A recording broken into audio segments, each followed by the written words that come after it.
Video like जरूर कर लीजिए और ऐसे वीडियो लगातार फ्री में पाने के लिए चैनल को तुरंत सब्सक्राइब कर लीजिए और बेल आइकन को जरूर टैप कर लीजिए ताकि आगे भी सारे वीडियो आपको मिलते रहे। यूट्यूब में फॉलो करते हैं तो प्लीज ये वाला फ्री टेलीग्राम चैनल जरूर ज्वाइन कर लीजिएगा। सारे नोटिफिकेशन सारे अपडेट यहीं पे आते हैं, ध्यान रखिए। नमस्कार दोस्तों, स्वागत है आप सभी का RO by study for civil services पर। तो दोस्तों, इस वीडियो में हम लोग देखने जा रहे हैं विज्ञान के 10 सवाल जो कि आने वाली आपकी UP PCS, MP PCS, Uttarakhand हुआ, आपका बिहार है, इसके साथ ही आपकी इलाहाबाद हाई कोर्ट, बीईओ, इन सब की वैकेंसी आने वाली है। तो इन सभी के लिए बहुत ज़्यादा इंपॉर्टेंट है। ठीक है, तो चलिए फिर शुरू करते हैं हमारे विज्ञान के 10 सवाल। आउट ऑफ 10 आपको कितने भी स्कोर आपका आए आप कमेंट बॉक्स में मेंशन कीजिए और किसी भी क्वेश्चन में अगर आपको डाउट हो उसको भी बताइएगा। साथ में मैं आप लोगों को सवाल बताती हूँ तो साथ ही में मैं आप लोगों से एक्स्ट्रा क्वेश्चन भी पूछती हूँ, तो उसके जवाब भी आप लोग ज़रूर दिया कीजिए। तो चलिए फिर शुरू करते हैं। हमारा फिर आज का पहला सवाल है कि निम्नलिखित में से आपको गलत विकल्प का चयन करना है। पहला स्टेटमेंट दिया गया कि वायु दाब में कमी के कारण हवाई जहाज से यात्रा करते समय पेन से स्याही निकलने लगती है। ठीक। दूसरा है द्रवों की श्यानता ताप बढ़ने पर बढ़ जाती है। तीसरा है जब किसी झील की तली से उठकर वायु का बुलबुला ऊपर सतह पर आ जाता है तो उसका आकार पहले की अपेक्षा बढ़ जाता है। और चौथा है कि एक केशिका नली में एक तरल पानी की तुलना में अधिक ऊंचाई तक चढ़ता है। ठीक है, क्योंकि तरल का पृष्ठ तनाव पानी की तुलना में अधिक होता है। तो इसमें आपको बताना है कि गलत वाला विकल्प कौन सा है। ठीक, तो गलत विकल्प कौन सा होगा? विस्कोसिटी वाला, श्यानता वाला, ऑप्शन बी। द्रवों की श्यानता ताप के बढ़ने पर बढ़ जाती है, ये गलत है। ठीक है, जो श्यानता होती है विस्कोसिटी, ये टेम्परेचर के इन्वर्सली प्रोपोर्शनल होती है। ठीक है, यानी आप तापमान बढ़ाएंगे तो विस्कोसिटी यानी श्यानता जो है वो कम होगी, तापमान घटाएंगे श्यानता ज़्यादा होगी। ठीक है, इसके अलावा जो और स्टेटमेंट हैं इनको भी आप अलग अलग भी एग्जाम में आपके पूछा जाता है, इसको भी याद कर लीजिएगा कि वायुदाब में कमी होती है, इसके कारण जब हवाई जहाज़ में हम यात्रा करते हैं तो पेन से स्याही निकलने लगती है। ठीक है, जैसे ही हवाई जहाज़ से हम ऊपर की तरफ बढ़ेंगे वायुदाब में कमी आती है। फिर आपने ये देख लिया कि द्रवों की श्यानता जो है तापमान बढ़ने पर बढ़ती नहीं है, घटती है। तीसरा स्टेटमेंट क्या है कि जब किसी झील की तली से उठ करके वायु का बुलबुला सतह पर ऊपर की तरफ आता है तो उसका आकार पहले की अपेक्षा बढ़ जाता है। कि इसका रीज़न क्या होगा कि सतह से हम ऊपर की तरफ अगर आएंगे तो वायुदाब क्या होगा, वो कम होगा, और जब वायुदाब कम रहेगा तो आकार में वृद्धि होगी। ठीक, तीसरा स्टेटमेंट भी सही। और चौथा क्या था कि एक केशिका नली में जो एक तरल होगा वो पानी की तुलना में अधिक ऊंचाई तक चढ़ेगा, क्योंकि तरल का पृष्ठ तनाव पानी की तुलना में अधिक होता है। ठीक, तो ये भी स्टेटमेंट सही है। तो इस तरीके से देखिए, एक सवाल आपके एग्जाम में कई तरीके से पूछा जाता है। एक तो ये स्ट्रक्चर हो गया, या फिर आपको ये रीज़न देगा कि मतलब मान लीजिए कि जहाज़ से यात्रा करते समय पेन से स्याही निकलने लगती है तो इसका क्या कारण है। और एक ऑप्शन दे देगा वायुदाब में कमी हो गई, वायुदाब जो है बढ़ गया, फिर उसके बाद अलग और रीज़न दे देंगे। ठीक है, तो इस तरीके से आपको पता होना चाहिए कि इसका रीज़न है वायुदाब में कमी होना। ठीक है, तो 2-3 तरीके से आपको सवाल एग्जाम में पूछा जाता है। तो ये तो हो गया आपका एक सवाल। अगले सवाल की तरफ बढ़ते हैं। दिया गया है कि नीचे दिए गए कथनों पर आपको विचार करना है। पहला कथन है कि पृष्ठ तनाव के कारण ही बत्ती वाले स्टोव में केरोसिन जो होता है वो बत्ती में ऊपर की तरफ चढ़ने लगता है। ठीक। दूसरा है कि जब किसी साबुन के बुलबुले को आवेशित किया जाता है तो उसकी त्रिज्या बढ़ जाती है। तो इसमें आपको बताना है कि गलत वाला विकल्प कौन सा है। ठीक है, गलत बताना है कि गलत क्या है। तो इसमें देखिए, न एक गलत है न 2 गलत है, दोनों रीज़न बिल्कुल सही दिए गए हैं। पृष्ठ तनाव ही रीज़न है, यानी सरफेस टेंशन ही रीज़न है कि जो बत्ती वाला स्टोव होता है ना, उसमें जो केरोसिन या फिर मिट्टी का जो तेल होता है वो बत्ती में ऊपर की तरफ चढ़ता है। और दूसरा कि साबुन का बुलबुला है, अगर उसको आवेशित किया जाएगा तो उसकी त्रिज्या जो है वो बढ़ेगी। तो न एक गलत न दूसरा गलत, ऑप्शन डी यहाँ पे सही है। अगले सवाल की तरफ बढ़ते हैं। अगला सवाल दिया गया है कि गलत विकल्प का आपको चयन करना है। पहले नंबर पे कि सूर्य के प्रकाश में 7 रंग होते हैं। दूसरा है नीले, हरे और लाल 3 रंगों को संयुक्त रूप से प्राथमिक रंग कहा जाता है, प्राइमरी कलर्स। ठीक है, फिर रंगीन टेलीविज़न में 3 मूल रंग लाल, हरा और नीला इसके मिश्रण से बनते हैं। और चौथा, किसी अपारदर्शी वस्तु का रंग उस रंग के कारण होता है जिसे वह अपवर्तित करता है, यानी जिसको ये रिफ्रैक्ट करता है। तो आपको बताना है कि गलत कौन सा है। तो इसमें देखिए सिंपल है एकदम, हम सभी को पता है कि कोई भी वस्तु हमें जिस कलर की दिखाई देती है, जिस रंग की दिखाई देती है, इसका मतलब ये है कि वो वस्तु उस रंग को परावर्तित कर रही है। ठीक है, जैसे कोई वस्तु अगर मान लीजिए हमें हरे रंग की दिखाई दे रही है, ठीक है, जो हम समझते हैं, हमें आभास होता है कि ये वस्तु हरे रंग की है, इसका मतलब ये है कि इस वस्तु से हरा रंग जो है, ग्रीन रंग जो है वो परावर्तित हो रहा है और हमारी आंखों तक पहुंच रहा है। इस तरीके से हमें आभास होता है कि वो वस्तु जो है वो हरे रंग की है। तो ये वाला ऑप्शन दिया है डी वाला कि वह अपवर्तित करता है, ये गलत है, वह परावर्तित करता है। ठीक, ये हो गया। इसके अलावा सूर्य के प्रकाश में 7 रंग, विबग्योर आपने पढ़ा ही होगा। प्राथमिक रंग क्या होता है? ये होता है आपका ब्लू, ग्रीन और रेड। ठीक है, ब्लू, ग्रीन और रेड VGR हो गया। फिर उसके बाद 3 मूल रंग कौन से हो गए टेलीविज़न वाले? ये है आपका लाल, हरा और नीला। ठीक, और ऑप्शन डी यहाँ पे गलत है। राइट आंसर क्या होगा? ऑप्शन डी होगा। अब अगले सवाल की तरफ बढ़ते हैं। अगला सवाल दिया गया है कि निम्नलिखित कथनों पर आपको विचार करना है। पहले है कि मनुष्य की आंख में किसी वस्तु पर प्रतिबिंब दृष्टि पटल पर बनता है, ठीक है, यानी रेटिना पर बनता है। फिर दूसरा है कि यदि समान फोकस वाले 2 कांचों के लेंस, जिनमें एक उत्तल लेंस है और दूसरा अवतल लेंस है, एक दूसरे से सटे हुए रखे जाते हैं तो यह युग्म कांच की समतल प्लेट की तरह कार्य करता है। ठीक है, और तीसरा है कि धूप के चश्मों की पावर जो है वो 0 डायोप्टर होती है। तो इसमें आपको बताना है कि सही वाला विकल्प कौन सा है। ठीक है, इसको देखिए सवाल और बताइए सही कौन सा है। तो देखिए तीनों जो है स्टेटमेंट बिल्कुल सही है, तीनों स्टेटमेंट बिल्कुल सही है। पहले हम सभी को पता है कि मनुष्य की जो आंख होती है, प्रतिबिंब कहाँ बनता है? रेटिना पर, जिसको दृष्टि पटल बोलते हैं। और समान फोकस दूरी के 2 कांच के लेंस हैं, जिसमें से एक हो गया आपका उत्तल लेंस, ठीक है, और साथ ही में दूसरा हो गया आपका अवतल लेंस। ठीक है, ये हो गया आपका अवतल लेंस। अगर इन दोनों को एक दूसरे से सटा के रखा जाए और दोनों की फोकस दूरी जो है समान हो, तो ये जो है कांच की समतल प्लेट की तरह ही कार्य करेगा। ठीक है, ये हो गया उत्तल और इसी में सटा के रख दिए आप अवतल, तो ये एक समतल कांच के प्लेट की तरह कार्य करेगा अगर इनकी फोकस दूरी जो है समान हो तो ये दूसरा स्टेटमेंट भी सही है। और धूप का जो चश्मा होता है उसमें कोई पावर नहीं होती है। चश्मे की पावर वगैरह ये सब कैसे मापते हैं? डायोप्टर में मापते हैं। ठीक है, तो इसकी पावर हो गई 0। तो देखिए ये भी आ गया, डायोप्टर भी आ गया। कल के भी MCQ में मैंने आपको बताया था कि आप लोग डायोप्टर, डेसिबल और एक और था ओजोन की परत वाला, तो इन तीनों के बारे में, ये तीनों नाम काफ़ी कंफ्यूजिंग है। ठीक है, तो इनको देख लीजिएगा। तो इसमें तीनों स्टेटमेंट एकदम सही, ऑप्शन डी जो है वो सही आंसर होगा। अब अगले सवाल की तरफ बढ़ते हैं। अगला सवाल दिया गया है कि एक सामान्य स्वस्थ मानव आँख के लिए स्पष्ट दृष्टि की न्यूनतम दूरी, ठीक है, स्पष्ट दृष्टि की न्यूनतम दूरी कितनी होती है? 25 सेंटीमीटर। फिर दूसरा है नतोदर दर्पण। ठीक है, नतोदर दर्पण मतलब कि आपका कॉनकेव मिरर। इसका उपयोग कारों की हेडलाइट्स है, सर्च लाइट्स इत्यादि में परावर्तक के रूप में किया जाता है। और तीसरा है कि अवतल लेंस यानी कॉनकेव लेंस की बात अगर करें तो इसका उपयोग पढ़ने में काम आने वाले ग्लासेस में किया जाता है। तो इसमें आपको बताना है कि गलत वाला कौन सा है। ठीक है, कौन सा ऑप्शन है जो गलत है? तो इसमें देखिए इसमें गलत है केवल ऑप्शन सी। अब इसकी व्याख्या हम देख लेते हैं।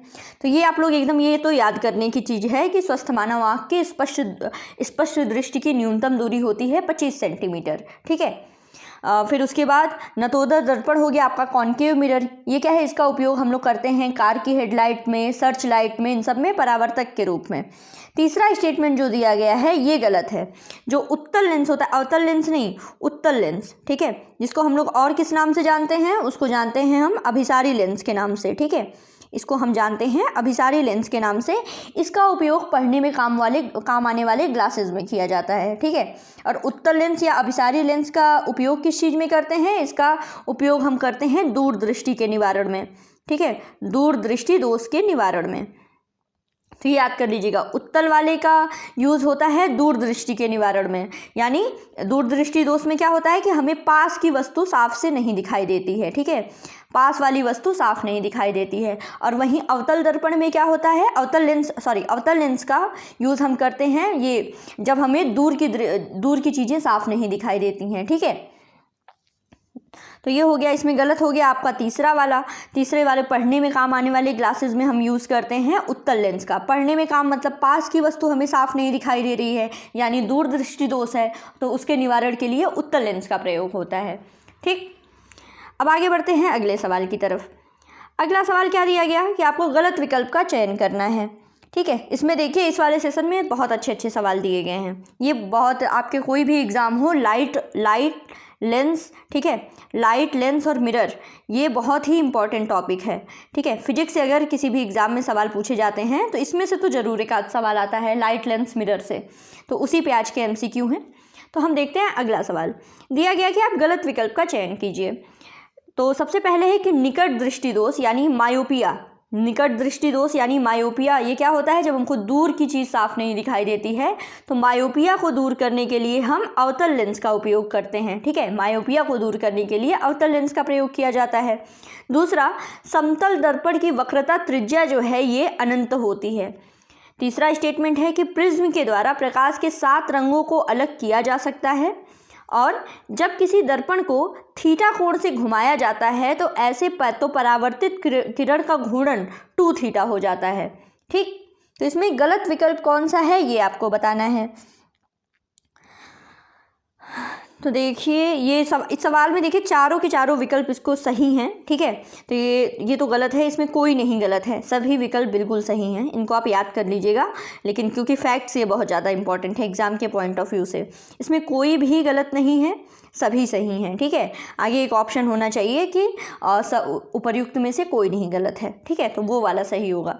तो ये आप देख लीजिएगा, सारे के सारे विकल्प एकदम सही हैं, कोई भी इसमें गलत नहीं है। अब आगे बढ़ते हैं। अगला सवाल दिया गया कि गलत विकल्प का आपको चयन करना है। ठीक है, अगला सवाल है कि गलत विकल्प का चयन करना है। दिया गया है कि खगोलीय दूरदर्शी से बना हुआ प्रतिबिंब आभासी और बड़ा होता है। ठीक है, यानी एस्ट्रोनॉमिकल टेलीस्कोप से जो भी प्रतिबिंब बनेगा वो वर्चुअल होगा और इनलार्ज्ड होगा।